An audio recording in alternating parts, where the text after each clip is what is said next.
Guys, luto naman tayo ng nilagang pata.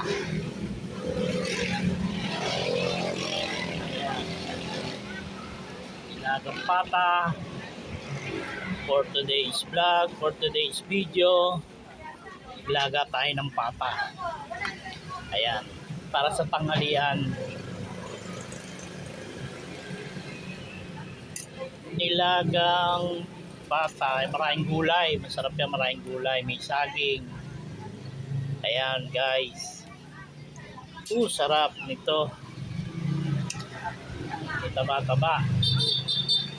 Ating lang pakukuluan ulit, palalambutin ang ating gulay, at pagkatapos ayan na, titimplahan na natin yan.